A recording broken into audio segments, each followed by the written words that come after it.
आचार्य जी प्रणाम। होली का पर्व नज़दीक है। पिछले कुछ वर्षों से देख रहा हूँ कि इस दिन लोग एक दूसरे को रंग लगाते हैं। जवान लोग मोटरसाइकिल इत्यादि पर सवार होकर निकलते हैं, एक दूसरे पर अंडे कीचड़ इत्यादि फेंकते हैं। लड़कियों पर पानी के गुब्बारे इत्यादि फेंके जाते हैं। मुझे ये सब बड़ा झूठा और बेकार लगता है। मैंने निर्णय लिया है कि इस बार एकांत में अपने साथ समय बिताऊंगा इस दिन। आचार्य जी कृपया बताएं कि होली को बिताने का सम्यक तरीका क्या है, ताकि मैं अपने साथियों को भी बता सकूं। देखो, जब आसपास ये सब चल रहा होगा तो ये तो नहीं कर पाओगे कि एकांत में बैठे रहो। ये तो बड़ी मनहूस सी बात है। दुनिया होली खेल रही है, एकांत में बैठ गए, हो ही नहीं पाएगा तुमसे। तो जब होली का प्रभाव मन पर पड़ना ही है तो उसको सुप्रभाव होने दो। या तो ये करो कि उस दिन विदेश निकल जाओ जहां होली मनाई ही ना जाती हो। तब तो ये कह सकते हो कि साहब होली पर उपद्रव होता है और हम होली को छोड़ आए पीछे। विदेश वगैरह अगर नहीं जा रहे हो, यहीं पर हो, तो होली मनाओ और अच्छे से अच्छे और ऊंचे से ऊंचे तरीके से मनाओ। भूलो नहीं कि होली का पर्व बेमतलब नहीं है, अकारण नहीं है। बहुत गहरा संदेश छुपा हुआ है उसमें। उस संदेश को याद करो, उस दिन को एक सृजनात्मक रूप दो। भाई, तुमने कहा अंडे फेंके जाते, अंडे हमेशा तो नहीं फेंके जाते होंगे। अंडे फेंकने की प्रथा भी किसी हुनरमंद ने कभी शुरू ही करी होगी, पोल्ट्री वाला रहा होगा, कुछ बात होगी। तो जब कोई ऐसा हो सकता है होनहार जो होली पर अंडे फेंकने की प्रथा शुरू कर सकता है, तो होली पर कोई अच्छी प्रथा तुम भी शुरू कर सकते हो ना। हो सकता है कि तुम्हारी प्रथा को अभी 5 ही 7 लोग माने, पर अगर चीज अच्छी होगी थोड़ा विस्तार लेगी। और मान लो बहुत विस्तार नहीं भी लेती तो भी तुम्हें तो ये आश्वस्ति रहेगी ना, सुकून रहेगा ना कि तुमने कुछ अच्छा करा। तो होली के पीछे जो भावना है उसको समझो और उसके अनुसार होली को मनाओ। कितने तो प्रतीक जुड़े हुए हैं ना होली से। हिरण्यकश्यप का अहंकार, हिरण्यकश्यप का अहंकार, जानते हो ना क्या हुआ था उसके साथ? हिरण्यकश्यप ने वरदान मांगा विष्णु से, ठीक है, बड़ी उसने भक्ति की, बड़ी भक्ति की, लेकिन भीतर अहंकार शेष रखा। वरदान मांगा, विष्णु आए, उसने बहुत कर रखी थी तपस्या, उन्होंने भी मुस्कुरा के वरदान दे दिया। उनकी माया हो जाने, कहानी कहती है। लेकिन चूंकि अहंकार भीतर बैठा ही हुआ था, तो जो वरदान मिला उसका इस्तेमाल उसने विष्णु के ही खिलाफ कर डाला। बम बम भोले। उसने अपने पूरे राज्य में निषेधाज्ञा निकलवा दी, बोला यहां कोई विष्णु का नाम नहीं लेगा। अब उसको जो ताकत मिली है किससे मिली है? विष्णु से मिली है। और उस ताकत का इस्तेमाल वो किसके खिलाफ कर रहा है? विष्णु के ही खिलाफ कर रहा है। अब ये इतना जबरदस्त प्रतीक है ना? क्या इस प्रतीक को केंद्र में रख के होली पे तुम कोई नई प्रथा नहीं बना सकते? अब ऐसी बात कर रहे हो, आना होली के दिन संस्था में हम ही लोग बैठ के कुछ सोच लेंगे कि चलो इस प्रतीक को ध्यान में रख के कोई नई प्रथा निकालते हैं कि जिससे सब कुछ पा रहे हैं कम से कम उसके खिलाफ ना जाएं। और हम ये खूब करते हैं। हम कहते हैं हमारे पास आज ताकत है, हम लड़के दिखाएंगे। और लड़ तुम किससे रहे हो? तुम उसी से लड़ रहे हो जिसने तुम्हें ताकत दी। तुमने अपने ज्ञान का, अपनी शक्ति का इस्तेमाल किसके खिलाफ कर लिया? भूल ही गए कि उसी के खिलाफ जिससे तुमने ज्ञान पाया, जिससे तुमने शक्ति पाई। जो ऐसा करे उसका नाम हिरण्यकश्यप। और ऐसा करने की हम में प्रवृत्ति बहुत होती है, सावधान रहो, ठीक है? और उसके बाद क्या देख रहे हो? और कई प्रतीक हैं, जितना मुझे अभी स्मरण आता रहा है बोल दूंगा। उसके बाद ये देख रहे हो कि बड़ी हार मिली कि उसका अपना ही लड़का उसकी आज्ञा नहीं मान रहा है। ले अरे बाप रे, पूरे राज्य को तो उसने डरा दिया, बिल्कुल धमका के हड़का दिया है, मानोगे नहीं तो ये। और उसका अपना ही छोटू वो कह रहा है नहीं मैं तो विष्णु भक्त हूं, मैं तो विष्णु को ही पूजूंगा, मैं नहीं मानता डैडी। अब डैडी ने जितने तरीके से हो सकता था, लॉलीपॉप दी होगी, ये दिया होगा उसको, एक्सबॉक्स दिया होगा, जो कुछ भी दिया जा सकता है, वो काहे को माने? वो भी प्रहलाद फैला हुआ है, कह रहा नहीं विष्णु चाहिए। तो अब अपने ऊपर कैसे ले अपने ही सुपुत्र को मारने का इल्जाम? तो बहन बुलवाई, और बहन भी पहुंची हुई डायन, उसने सिद्धि हासिल कर रखी थी क्या, ये आग में जलूंगी नहीं और ये और वो। तो उसने बुलाया कि बुआ बुला रही हैं आना जरा। वो आ गया छोटू बुआ जी उसको लेके बैठ गई आग में, और उनकी सारी सिद्धि वहीं विफल हो गई। छोटू को तो कुछ हुआ ही नहीं, ये जल मरी आग में। ये जल मरी आग में। मतलब समझ रहे हो? जो कुछ भी तुम्हारे पास ताकत है, ज्ञान है, सिद्धि है, उसका अगर उल्टा इस्तेमाल करोगे तो वो छिन ही जानी है, तुम्हारे काम नहीं आनी है। काम नहीं आनी है क्या, वो पलट के तुम्हें ही खा जाएगी। तुम्हारे पास जो कुछ भी है उसका तुमने गलत इस्तेमाल किया नहीं कि वही चीज पलट के तुमको खाएगी। अब इसको केंद्र में रख के हम क्यों नहीं कोई नई प्रथा बना सकते हैं? लड़कियों को गुब्बारे मारने से तो बेहतर ही होगा ना। फिर क्या कर रहे थे? गुब्बारे मार रहे थे लड़कियों को। पागल, एक भी नहीं लगा किसी को। ये तो तुम्हारा हुनर है। हाँ, पहली जलील हरकत तो ये कि लड़कियों को गुब्बारे मार रहे हो, और दूसरी तुम्हारी हुनरमंदी ये कि उछाल रहे हो, लग किसी को नहीं रहा है।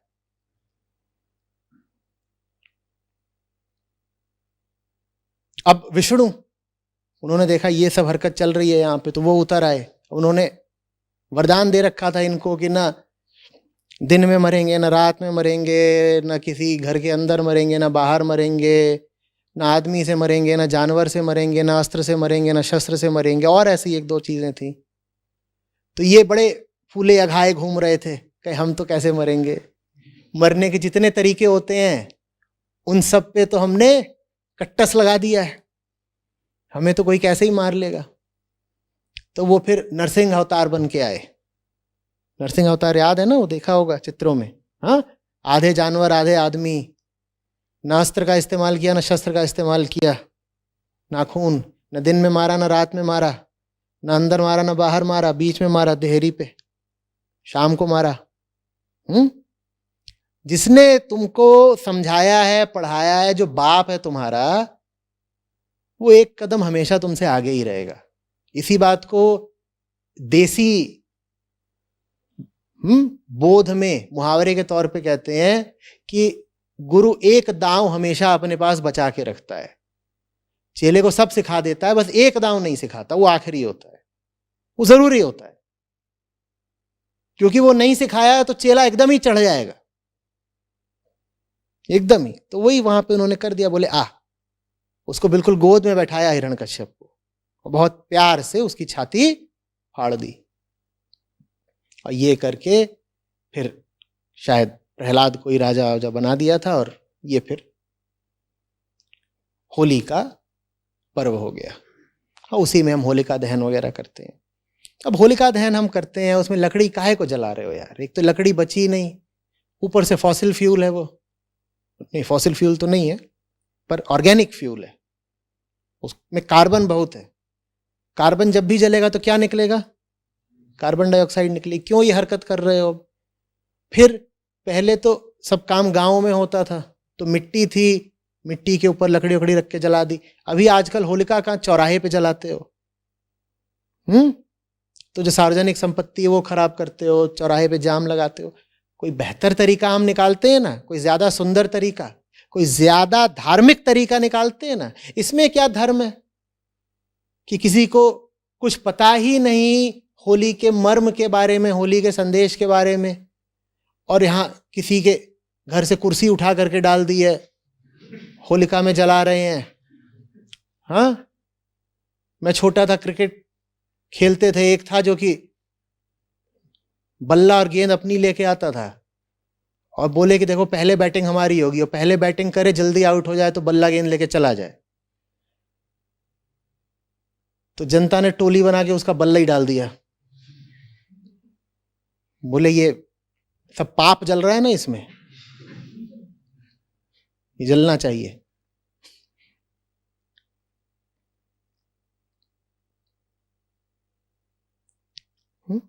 कुछ और जलाते हैं, जला सकते हैं क्या? आमंत्रण है, समस्या है, लेकिन चुनौती भी है और संभावना भी है। कुछ ऊंचा कर सकते हैं क्या हम? वही तो सच्ची धार्मिकता है ना। लगातार आगे बढ़ते रहो, चरैवेति चरैवेति, निरंतर आरोहण होता रहे चेतना के उच्च से उच्चतर स्थलों पर।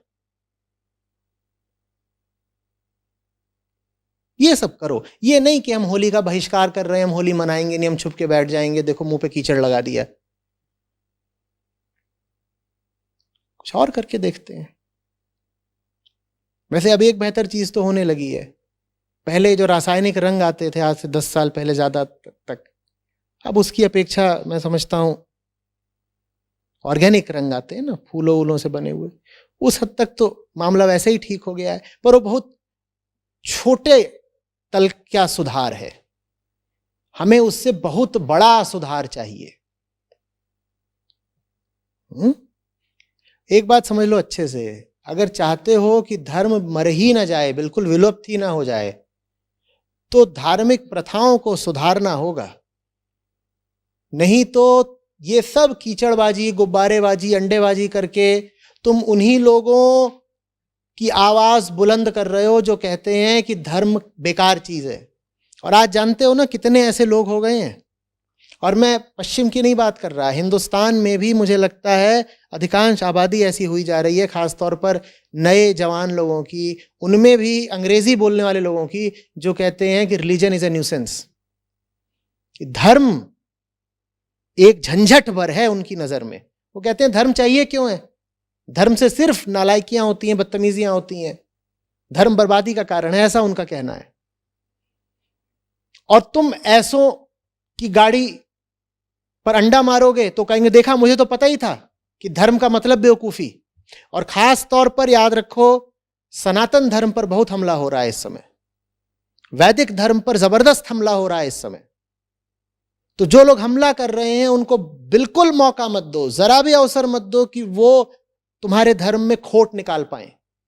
ये अंडेबाजी वगैरह करके तुम धर्म के दुश्मनों के ही हाथ मजबूत कर रहे हो। ये बात समझ में आ रही है?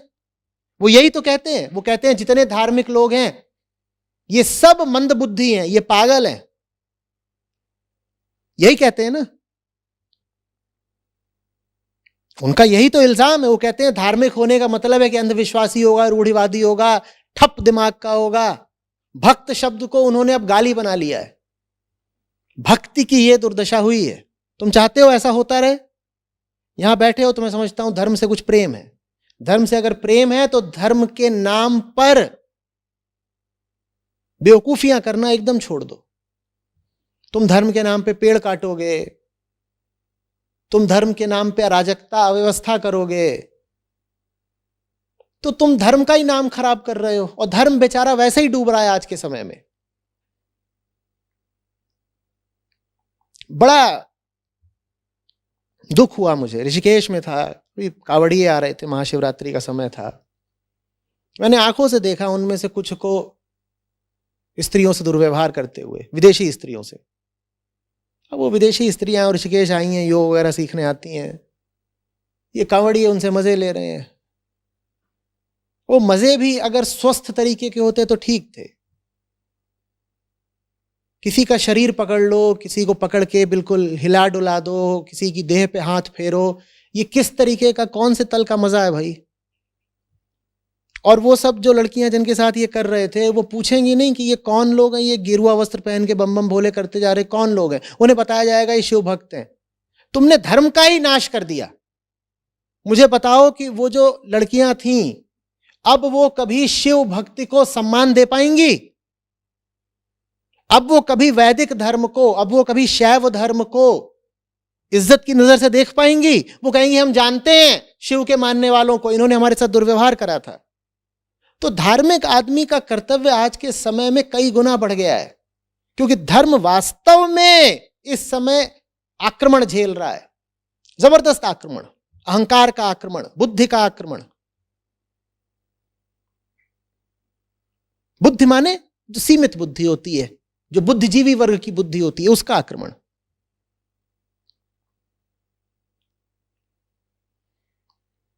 धार्मिक आदमी को आज आदर्श बन के अपने आप को प्रस्तुत करना पड़ेगा। होली ऐसी चीज होनी चाहिए जिसमें शामिल होने को वो लोग भी लालायित हो जाएं जो धर्म को गाली देते हैं। होली इतनी सुंदर होनी चाहिए, इतनी सार्थक, इतनी प्यारी होनी चाहिए कि जो सब लोग बन के घूमते हैं ना कि धर्म इज डेड, धर्म बेकार की चीज है, वो कहें कि थोड़ा हम भी क्या होली के इस उत्सव में शामिल हो सकते हैं। वो आके तुमसे अनुमति मांगे।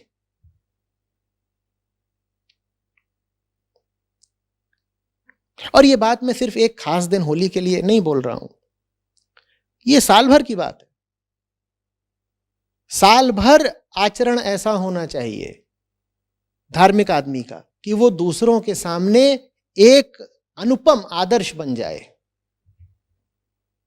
कहे कि ये आदमी इतना बढ़िया कैसे है, और जवाब आए क्योंकि वो धार्मिक है। कि इस आदमी के जीवन में, आचरण में, इसकी बात में, इसके कर्मों में इतना नूर कैसे है, जवाब आए क्योंकि ये धार्मिक है। तब धर्म का सम्मान बढ़ेगा। नहीं तो अभी तो वही चल रहा है, यदा यदा हि धर्मस्य ग्लानिर्भवति भारत। धर्म की ग्लानि ही हो रही है, जितनी कुरुक्षेत्र में हो रही थी उससे ज्यादा आज है। धार्मिक होना जैसे अपमान की बात बन गई है।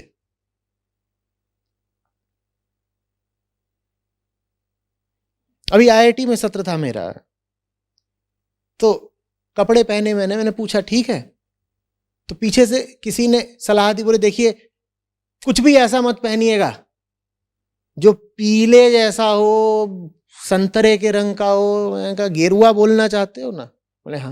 मैंने कहा पर मुझे तो वो रंग ही बहुत अच्छा लगता है, और बात आज की नहीं है, मैं 2-3 साल का था तब से मेरा प्रिय रंग है ही पीला। मैं गेरुआ वगैरह तब नहीं जानता था, तो पीला पीला बोलता था, मैं कहता था पीला पीला पीला। पर वो जो पीत वर्ण है, हमने आज उसको अपमान की बात बना लिया।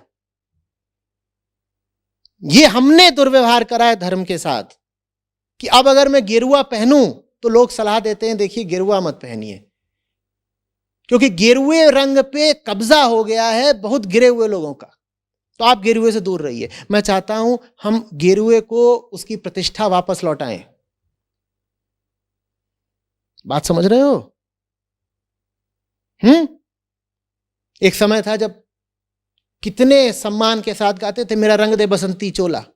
बसंती समझते हो ना क्या होता है? यही पीला रंग, मेरा चोला पीला हो जाए। दुनिया का सबसे सुंदर प्रतीक था गेरुआ, और उस गेरुए के साथ आज क्या क्या नहीं जुड़ गया। ठीक है, तो धर्म से अगर जरा भी प्यार हो तो जबरदस्त रूप से चौकन्ने रहो कि तुम्हारे आचरण पर उंगली ना उठ जाए।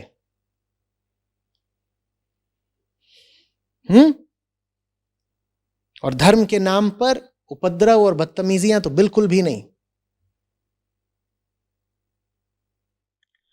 पर आचार्य जी, जो आचरण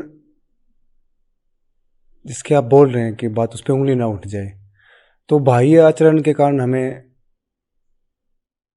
नहीं, देखो बात को घुमावदार करने की जरूरत नहीं है। बाहरी अंदरूनी आचरण, तुम धर्म के नाम पे लड़कियों को अंडे मार रहे हो, ये बाहरी आचरण है अंदरूनी आचरण है मुझे नहीं पता, मुझे ये पता है कि गलत है। मैं इसमें किसी तरह कोई जटिलता नहीं देखता। तुम बोल रहे हो बम बम भोले, और तुम्हारी टोकरी में कितनी बड़ी बोतल रखी हुई है। अब ये बाहरी आचरण है, अंदरूनी आचरण है, तुम जानो, पर ये चीज ठीक नहीं है। समझ में आ रही है बात?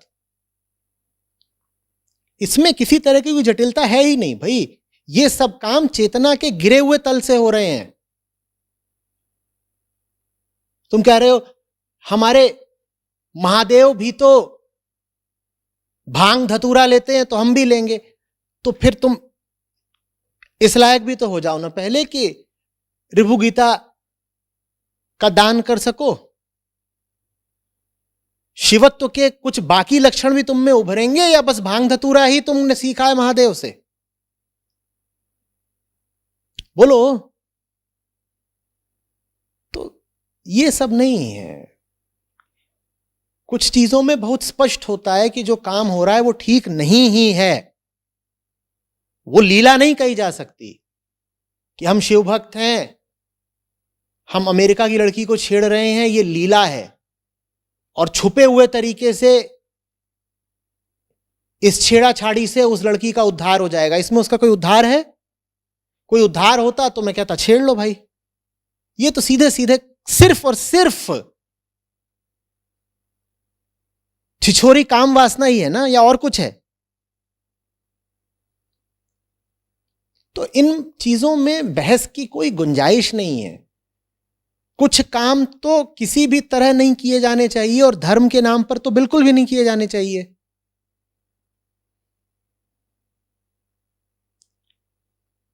अनजाने लोगों को धमकाना, उपद्रव का माहौल खड़ा करना। अभी प्रश्नकर्ता कह रहे हैं कि लड़कियों को गुब्बारे मार रहे हैं। हाँ, ये अंडों वाली बात नहीं है मेरे लिए। मुझे कीचड़ पता था कि कीचड़ चलता है, लेकिन अंडे भी चल रहे हैं, ये और नई बात है। अब तो यहां पर पशुओं के प्रति क्रूरता भी दिख गई। ये कहीं से धार्मिक चीज नहीं है। ये करके हम धर्म का अपमान करवा रहे हैं।